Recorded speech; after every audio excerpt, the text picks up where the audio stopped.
Today is quite a special day, and I think we should celebrate. Now, it's not my birthday, and I didn't lose my virginity or anything, but Andrew Tate has just been banned on Facebook and Instagram, so I propose a toast.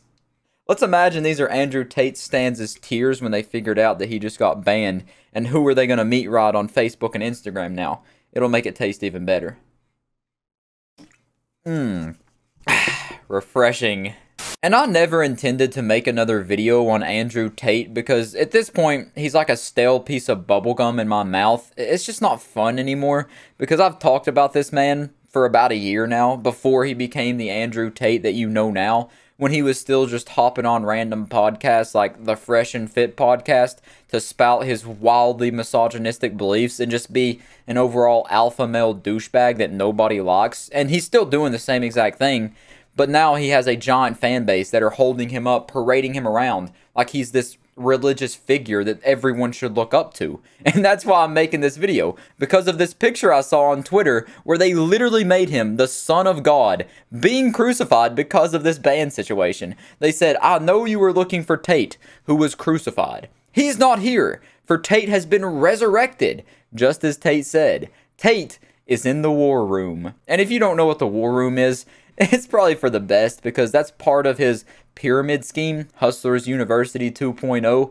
It's a multi-level marketing scheme where he inducts very gullible teenagers and children who look up to him for whatever reason. They worship the ground that he stands on. And they think they can be just like him, so they sign up for his course, which is $50 a month, where he just kind of tells them a bunch of garbage that's not going to make them rich like him. Now we can go ahead and talk about the ban and what exactly is going on. It's practically like a civil war out here. You got normal people versus Andrew Tate stans, and there are a lot of meat rotters, so it's a pretty vicious war.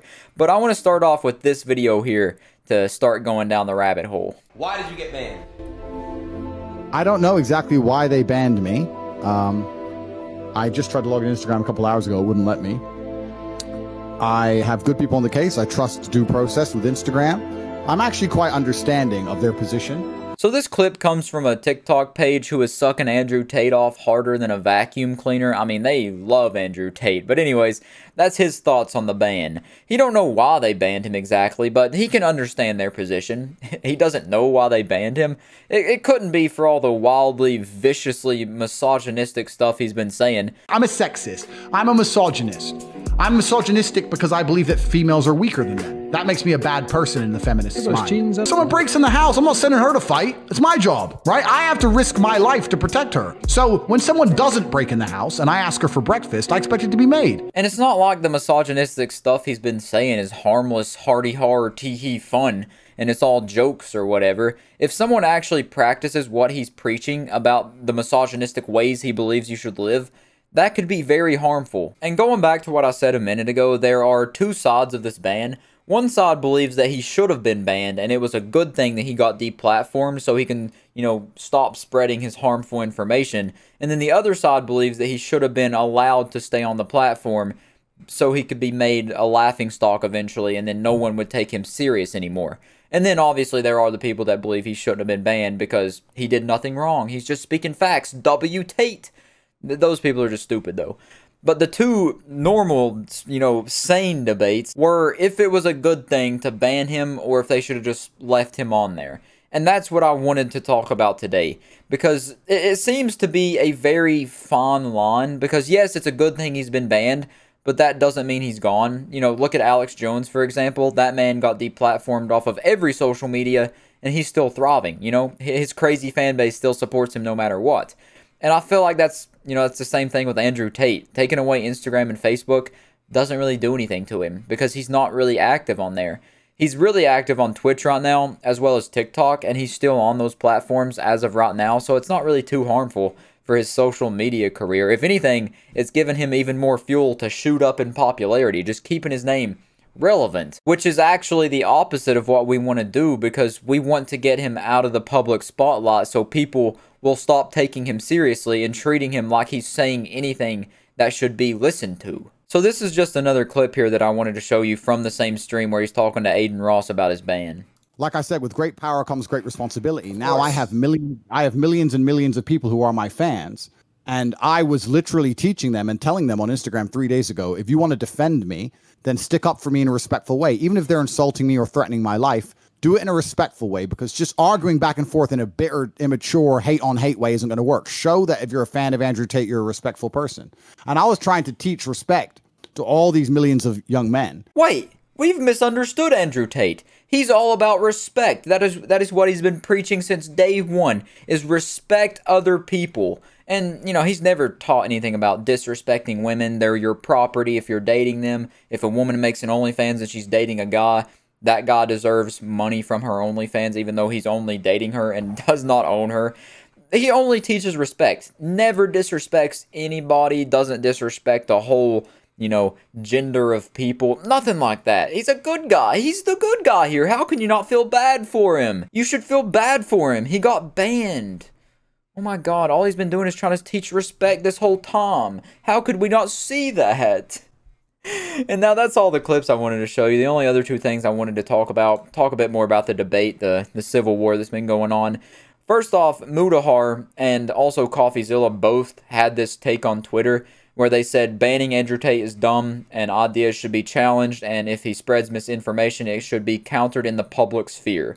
Now, I definitely do see that. That is a good, you know, that's a solid opinion. And there's also two sides to that coin. Some people think that him being banned is just the best way to get rid of him. And then this right here, it's like saying you should tackle the thing head on, make him look silly, you know, pants him in front of everybody, and then they'll see how dumb he really looks. And I don't think there really is a solid answer to this. I don't think there is the magical, you know, golden rule when it comes to this situation. No matter what you do, no matter what you say, people are going to disagree. You're never going to have everyone's full support over anything.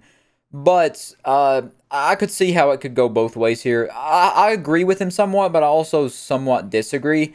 Because if he is getting so harmful to the point where he's actually influencing these very gullible people's minds, then I think a ban is definitely needed. But then banning him is going to make him even more prevalent and make him seem even more appealing to these people who already are indoctrinated into his beliefs. So they're just going to follow him wherever he goes. But then he continues on this tweet and says, if you actually believe bans do something, it only amplifies his shitty message onto more users through alternate platforms. Exactly what I've said. Shitty ideas should be countered with sound reasoning in the public eye. I 100% agree. These people should be mocked and not treated as digital martyrs. That's, you know, that's a really good take. That's a solid opinion. That's a really good opinion, you know. That's exactly what I just said. And then CoffeeZilla said, I dislike Tate, but kids are going to grow up thinking their only weapon against stupid ideas is deplatforming. And that's also a decent take right there. And he's not wrong. Kids are now going to grow up looking to Andrew Tate being like, oh, he said a couple misogynistic things that people didn't like, so they banned him off of 2 major platforms. That's not right. The only way to get rid of some stupid ideas is to get them off of that platform and ban them outright. And that's obviously the best case scenario would be, like Mudahar said, and like I said a minute ago, just to counter him with actual intelligible reasoning and not just caveman grunting, moaning, banging sticks on rocks, and punching women ideology. You should just confront him with facts, statistics, and just sound reasoning, and then that'll make him run away, like Swapper. You say Swapper, no swapping, and then he's got to run away. You know, he has no defense against it. And that brings me to my final point, that Andrew Tate is inevitably going to fall off, most likely just like every other alpha male douchebag misogynist has before him.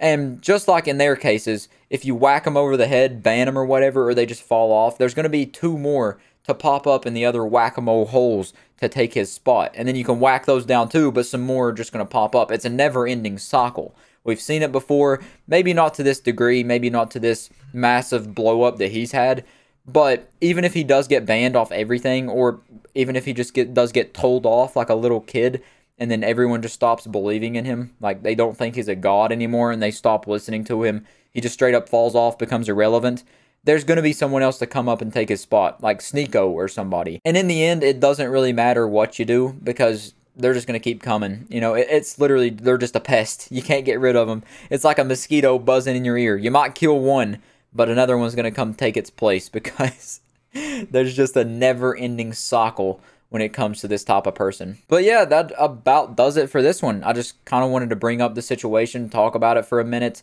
give my idea, give my opinions on it. I think it's a good thing that he's been banned, but also a bad thing. And also, he hasn't been banned from the major platforms that he's being watched on anyways. On Instagram, he didn't post anything that he posts on like TikTok and what he does on Twitch. He just posts like pictures of his cars and him flexing shirtless and stuff. And the same thing with Facebook. I don't know if he was very active on there or not, but that's not his main platforms is my point. His main platforms are Twitch and TikTok, and until he gets banned off there and YouTube, then he's still going to be a misogynistic force to be reckoned with. So until he gets banned on those platforms, I don't think this is nothing to go run and tell your mommy about. It's not that big of a deal, but I do see both sides of the argument. They're both very valid arguments, honestly. There is no proper answer, much to like everything in life. There's no one right answer. There's multiple ways you can approach one situation, and that's a very good example for this case right here. There isn't one proper response. No matter what you do, someone's going to disagree. That's just how it is. That's just how the world works, and that's how the cookie crumbles. So, I guess I'll catch you next time.